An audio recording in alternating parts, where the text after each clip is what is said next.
Adapun alasan permohonan pra peradilan ini adalah sesuai dengan fakta hukum. Satu, bahwa pada hari Senin tanggal 23 November 2020 bertepatan dengan jam 16.30 WIB di depan kantor Gubernur Provinsi Riau, Jalan Jenderal Sudirman, Kecamatan Sukajadi, Pekanbaru, sekelompok masyarakat yang sedang melakukan unjuk rasa dalam masa pandemi COVID-19 yang nyatanya diberikan izin oleh termohon, yang mana mereka mengatasnamakan beberapa perwakilan dari organisasi masyarakat Riau dan juga dihadiri oleh beberapa ulama dari MUI, mendeklarasikan NKRI harga mati. Dan pemohon selaku unsur tokoh masyarakat yang kebetulan pemohon juga bernaung dalam ormas bernama FPI sangat setuju dengan deklarasi yang dimaksud. Dua, bahwa pada saat pelaksanaan deklarasi NKRI harga mati tersebut, pemohon mengikuti kegiatan tersebut dari awal hingga tiba pada saat akhir yang ditandai dengan pembacaan doa dan pembunuhan tanda tangan pada baliho. Tiga, bahwa setelah penandatangan baliho NKRI harga mati, sebagian peserta mulai meninggalkan lokasi acara pertanda acara sudah selesai. Kemudian pemohon 1 Muhammad Husni Tamrin melihat ada mahasiswa memegang mikrofon yang sedang tidak digunakan, dan pemohon 1 bertanya kepada si pemegang mikrofon dengan kalimat, "Boleh saya bicara sebentar?" Lalu laki-laki yang tidak pemohon kenal tersebut menyerahkan mikrofon kepada pemohon 1. Selanjutnya, bahwa setelah pemohon diberikan mikrofon tersebut, pemohon menggunakannya dengan mukodimah atau kata sambutan, mengucapkan Assalamualaikum warahmatullahi wabarakatuh dan seterusnya. Lalu tiba-tiba seorang pria yang berdiri di samping pemohon, yang pemohon ketahui belakangan bernama Amir Arifin, merebut mikrofon yang pemohon pegang hingga terlepas dari pegangan pemohon. Dan kemudian pemohon bergeser ke arah kanan guna menghindari konflik, yaitu ke arah petugas kepolisian yang tengah menghimbau agar kerumunan massa masih ada agar dapat membubarkan diri karena masih dalam situasi pandemi, agar tidak melakukan kerumunan dan keributan. Dan kemudian saudara Amir Arifin pun kemudian juga pemohon lihat sudah menjauh dari posisi pemohon. 5, bahwa pada saat terjadinya perebutan mic oleh pelapor dari tangan pemohon 1, datanglah pemohon 2 dengan saudara Sodi, sesama rekan FPI, hendak memisahkan jarak antara pemohon 1 dengan pelapor Amir Arifin tersebut dengan jalan mendorongkan dengan tangan kanan pemohon 2 secara pelan kepada pangkal lengan Amir sehingga terpisahlah jarak antara Sodi yang tengah ribut dengan pelapor Amir Arifin tersebut. 6, bahwa pada tanggal 24 November 2020 pemohon dilaporkan oleh Amir Arifin Harahap kepada termohon dengan laporan polisi nomor LP-783-3 Romawi /11 Romawi SPKT Unit 2 Resta Pekanbaru, bahwa selanjutnya pada tanggal 24 November 2020 itu juga pemohon langsung ditangkap oleh termohon pada jam 04.30 pagi dengan sprintkap nomor 171-11 Romawi 2020 dan nomor 172-11 Romawi 2020 di markas TPI Jalan Melur, Kecamatan Sukajadi, Kota Pekanbaru, tanpa melalui surat panggilan terlebih dahulu untuk dimintai keterangan dalam rangka penyelidikan. Dan pada tanggal 24 November 2020 pemohon langsung di BAP pada jam 06 WIB oleh termohon untuk dimintai keterangan sebagai tersangka. 8.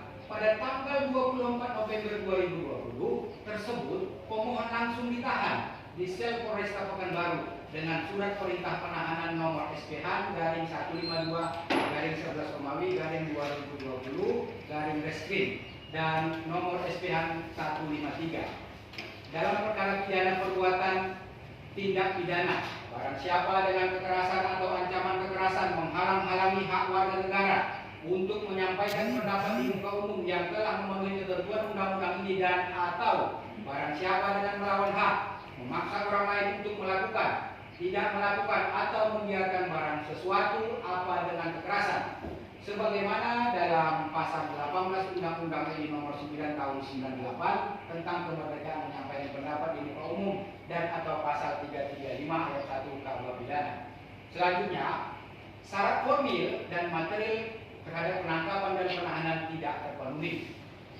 Cacat formil penangkapan dan penahanan bahwa berdasarkan fakta-fakta hukum dalam proses penangkapan yang dilakukan petugas kepolisian Polres Kota Pekanbaru terhadap pemohon 1 dan pemohon 2 terbukti bahwa proses penangkapan tersebut cacat formil karena telah melanggar dan bertentangan dengan ketentuan pasal 18 ayat 1 KUHP yang menyatakan pelaksanaan tugas penangkapan dilakukan oleh petugas kepolisian negara Republik Indonesia dengan memperlihatkan surat tugas serta memberikan kepada tersangka surat perintah penangkapan yang mencantumkan identitas tersangka dan menyebutkan alasan penangkapan serta uraian singkat perkara kejahatan yang dipersangkakan serta tempat ia diperiksa.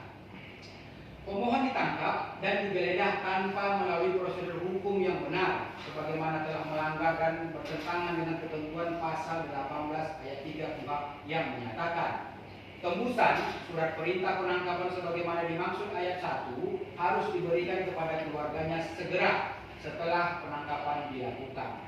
Selanjutnya, nomor 2, bahwa cacat materi penangkapan dan penahanan bahwa berdasarkan fakta-fakta hukum yang telah diuraikan di atas terbukti bahwa penangkapan dan penahanan yang dilakukan Polresta Pekanbaru cacat material. Hal ini akan pemohon jelaskan sebagai berikut. Bahwa ketentuan pasal 17 KUHP menyatakan perintah penangkapan dilakukan seorang yang diduga keras melakukan tindak pidana berdasarkan bukti permulaan yang cukup. Lebih lanjut, penjelasan pasal 17 KUHP menyatakan yang dimaksud dengan bukti permulaan cukup ialah bukti permulaan untuk adanya tindak pidana sesuai dengan ketentuan pasal 1/14. Pasal ini menunjukkan bahwa perintah penangkapan tidak dapat dilakukan dengan sewenang-wenang, tetapi ditujukan kepada mereka yang betul-betul melakukan tindak pidana. Pasal 1/14 menyatakan betul-betul melakukan tindak pidana. Pasal 1/14 menyatakan tersangka adalah seorang yang karena perbuatannya atau keadaannya berdasarkan bukti permulaan patut diduga sebagai pelaku tindak pidana.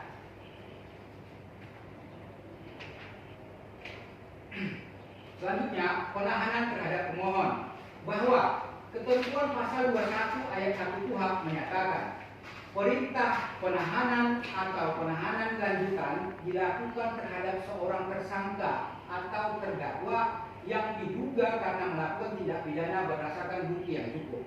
Dalam hal adanya keadaan yang menimbulkan kekhawatiran bahwa tersangka atau terdakwa akan melarikan diri, merusak atau menghilangkan barang bukti dan atau mengulangi tindak pidana.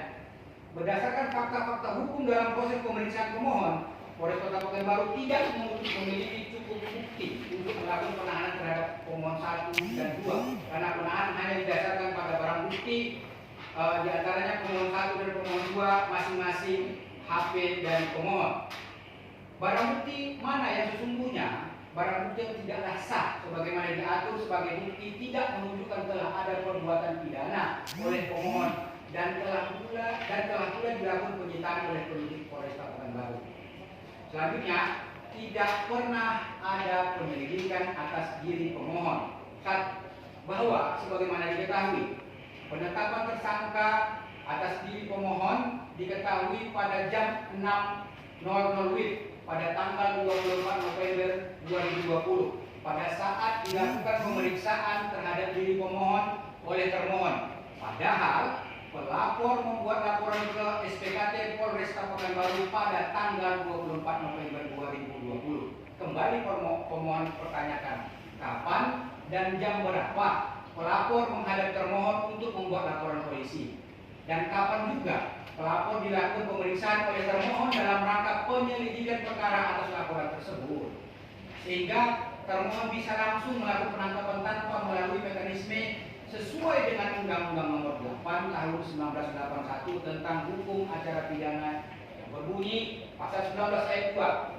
Terhadap tersangka pelaku pelanggaran tidak diadakan penangkapan kecuali dalam hal ia telah dipanggil secara sah 2 kali berturut-turut tidak memenuhi panggilan itu tanpa alasan yang sah.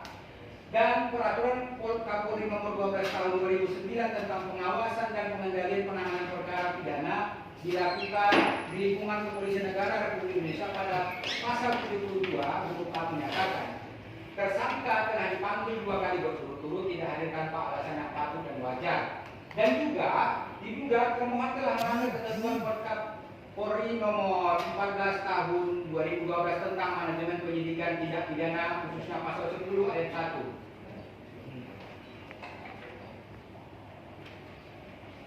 Selanjutnya, bahwa dengan demikian jelas berdasarkan uraian singkat di atas, kegiatan penyelidikan dan penyidikan merupakan dua hal yang tidak dapat berdiri sendiri dan dapat dipisahkan keduanya.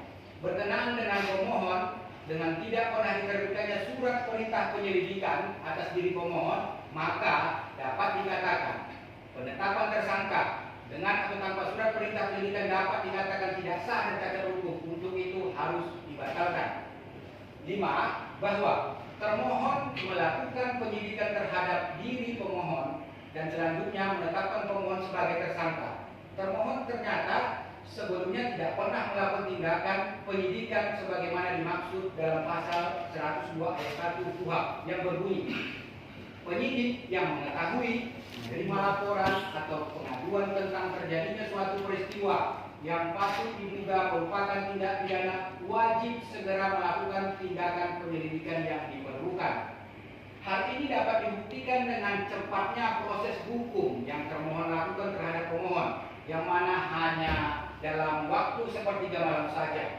Dari pengaduan pelapor saja termohon telah dapat menindaklanjuti lapor tersebut secepat kilat dengan menangkap pemohon pada jam 04.30 WIB pagi dan langsung menetapkan status pemohon sebagai tersangka pada jam 06.00 WIB pagi itu juga. Selanjutnya, bahwa semestinya bila ada laporan yang diajukan oleh pelapor Amir Arifin Harahap dan kemudian ditindaklanjuti oleh termohon dengan menetapkan pemohon sebagai tersangka, terlebih dahulu melakukan penyelidikan sebagaimana dimaksud dalam ketentuan pasal 5 ayat 2 KUHP adalah suatu tindakan yang masih prematur dan terkesan dipaksakan. Untuk itu, tindakan penyidik yang dilakukan oleh termohon selanjutnya penetapan tersangka yang dilakukan termohon adalah tindakan yang tidak sah. Selanjutnya, bahwa selain itu termohon menetapkan pemohon sebagai tersangka terlebih dahulu yaitu pada tanggal 24 November 2020. Setelah itu tentunya baru termohon memeriksa saksi-saksi, mendukung atau menjustifikasi laporan atau pengaduan dari Amir Arifin. Sehingga jika penyidikan dilakukan terhadap diri pemohon, maka timbul pertanyaan, apakah hanya dengan kalimat yang disampaikan oleh pemohon, yaitu kalimat mukadimah yang berbunyi Assalamualaikum warahmatullahi wabarakatuh dan seterusnya, itu telah mengakibatkan perbuatan pemohon melanggar ketentuan pasal 335 ayat 1 KUHP pidana, yang kemudian oleh termohon dilanjutkan dengan melakukan penyidikan atas diri pemohon dan selanjutnya menetapkan pemohon sebagai tersangka. Selanjutnya D. Pemohon tidak pernah diperiksa sebagai saksi terlapor dalam rangka proses penyelidikan. Bahwa melalui putusan Mahkamah Konstitusi bernomor 21/PU/12,W/2014, MK mengabulkan sebagian permohonan yang salah satunya menguji ketentuan objek pra peradilan. Melalui putusannya, Mahkamah Konstitusi menyatakan inkonstitusional bersyarat terhadap prasa, bukti permulaan yang cukup dan bukti yang cukup. Dalam pasal 1 angka 14 pasal 17 dan pasal 21 ayat 1 KUHP sepanjang dimaknai minimal 2 alat bukti sesuai dengan pasal 184 KUHP. Pasal 77 huruf A KUHP menyatakan inkonstitusional bersyarat sepanjang dimaknai termasuk penetapan tersangka, penggeledahan dan penyitaan. Selanjutnya, bahwa sebagaimana diketahui pemohon tidak pernah dilakukan pemeriksaan dalam kapasitas pemohon sebagai terlapor.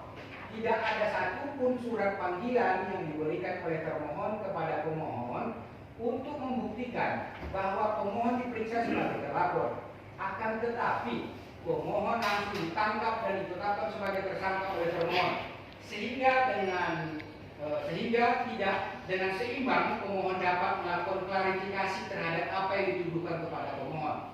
Pemohon diperiksa untuk pertama kali oleh termohon pada saat setelah ditetapkan sebagai tersangka, yakni pada tanggal 24 November 2020 tersebut pada jam 06.00 WIB berdasarkan laporan Amir Arifin yang juga tanggal 24 November 2020 tersebut.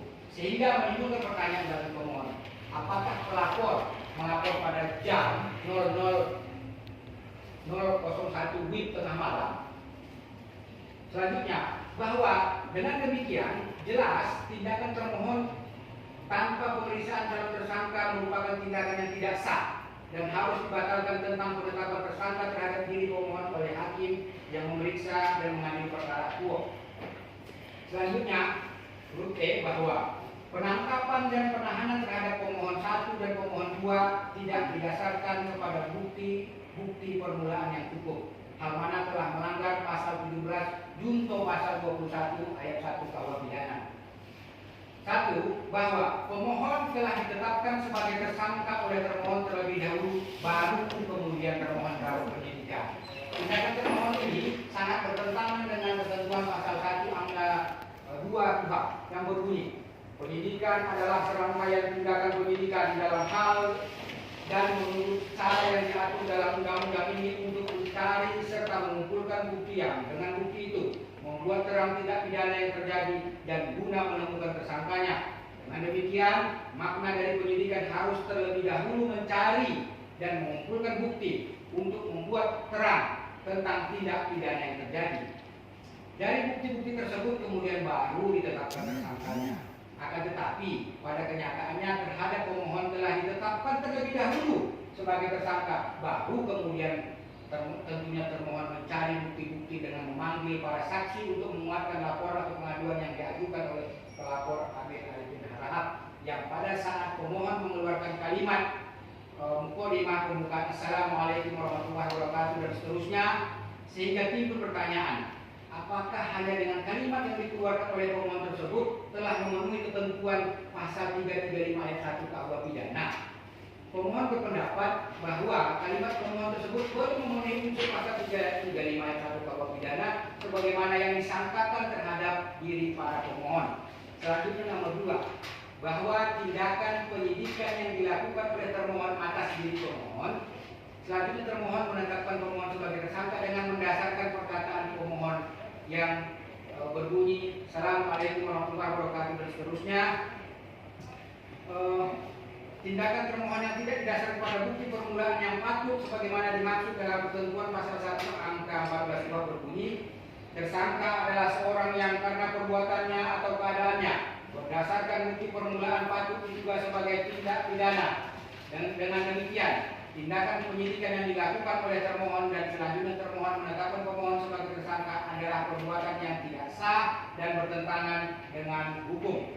Selanjutnya nomor 4, bahwa dengan adanya perubahan frasa pada ketentuan pasal 335 ayat 1 KUHP tersebut di atas sesuai dengan putusan Mahkamah Konstitusi, maka perkataan pemohon, perkataan mukadimahnya yang berbunyi Assalamualaikum warahmatullahi wabarakatuh, syukran katsiran wajazakallahu khairan jazaa, tidak memberikan tuntutan agar memaksa orang lain secara melawan hukum supaya melakukan atau tidak melakukan atau membiarkan sesuatu dilakukan dengan memakai kekerasan atau dengan memakai ancaman kekerasan atau memaksa orang lain untuk melakukan dengan kekerasan, sehingga penerapan pasal 335 ayat 1 KUHP oleh termohon dalam melakukan penyidikan terhadap diri pemohon dan selanjutnya menempatkan pemohon sebagai tersangka adalah penerapan pasal yang salah dan juga keliru, sehingga berakibat proses penyidikan dan penetapan tersangka yang dilakukan termohon kepada diri pemohon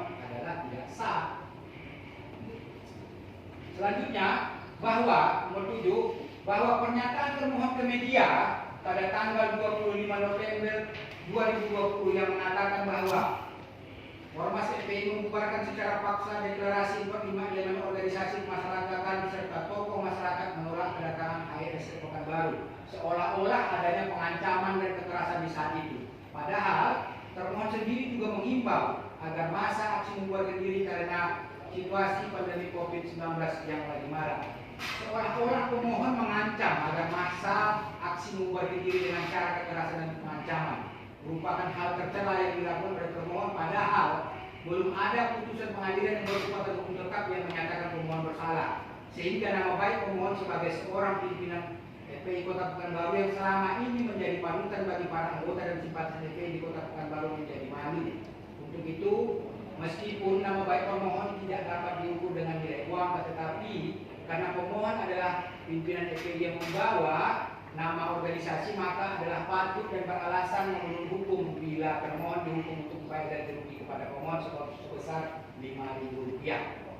Berdasarkan uraian-uraian dikemukakan oleh pemohon di atas, maka dimohonkan kiranya kepada Yang Mulia Hakim Tunggal Pengadilan Negeri Pekanbaru yang berkunjung untuk memeriksa dan mengadili permohonan pra peradilan ini berkenan untuk menjatuhkan putusan dengan amalnya sebagai berikut. Primer, 1. Mengabulkan permohonan pra peradilan pemohon untuk seluruhnya. 2. Menyatakan Pengadilan Negeri Pekanbaru berwenang untuk memeriksa dan mengadili permohonan pra peradilan ini. 3. Menyatakan penangkapan, penahanan yang dilakukan oleh termohon terhadap pemohon 1 dan pemohon 2 adalah tidak sah. 4. Menyatakan penyidikan yang dilakukan oleh termohon kepada pemohon adalah tidak sah. 5.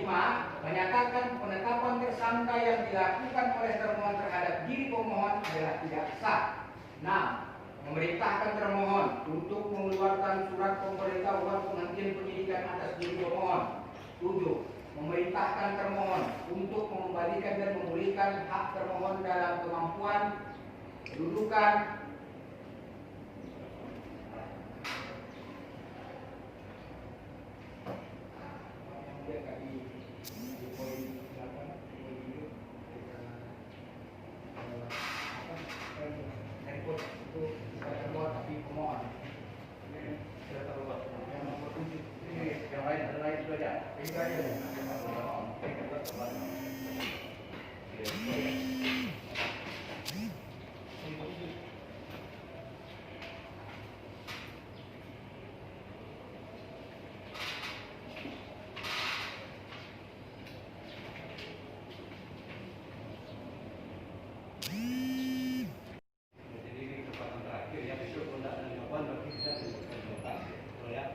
Sekarang kita bedakan dulu ya. Hari ini kan pembacaan permohonan, besok adalah jawaban permohon ya. Kemudian saudara mengajukan replik atau enggak? Kalau enggak sekarang kita agendakan enggak. Tapi enggak usah. Ini kan nanti kan pembuktian. Kita tidak ya. Berarti langsung pembuktian ya. Besok langsung pembuktian sekalian. Besok jawaban cuma pembuktian dari pemohon. Ya, ya. Nah ini kan pembacaan itu adalah jawaban dan pembuktian pemohon. Ya. Hari berikutnya adalah hari Rabu besok ya. Hari Rabu tanggal 3 berarti adalah bukti dari pemohon dan saksi dari pemohon. Ya. Selesai itu ya. Kalau pemohon ada saksi, ajukan juga hari itu karena 23 itu hari terakhir. Bapak kita cuci lagi ya. Setelah itu baru Senin kesimpulan, Selasa putusan. Endanya ya. Ini wajib diikuti kalau nanti kita tinggal ya. Kita ya. Besok langsung untuk hal praktis. Kata begitu ya.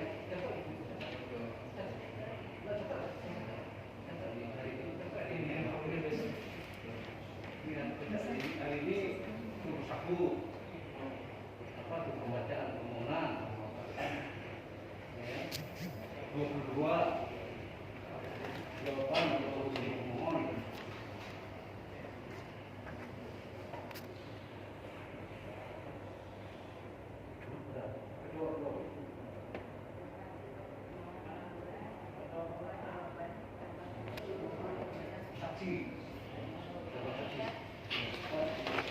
Dan besok itu saksinya itu hari Rabu. Besok bukti surat ya Rabu, bukti saksi, bukti surat sama saksi dan saksi pemohon ya. Hari Senin lama ya. Jadi paham itu ya.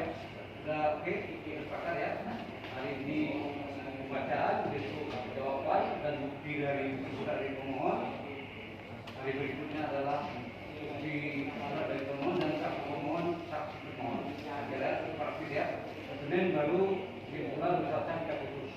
satu ya.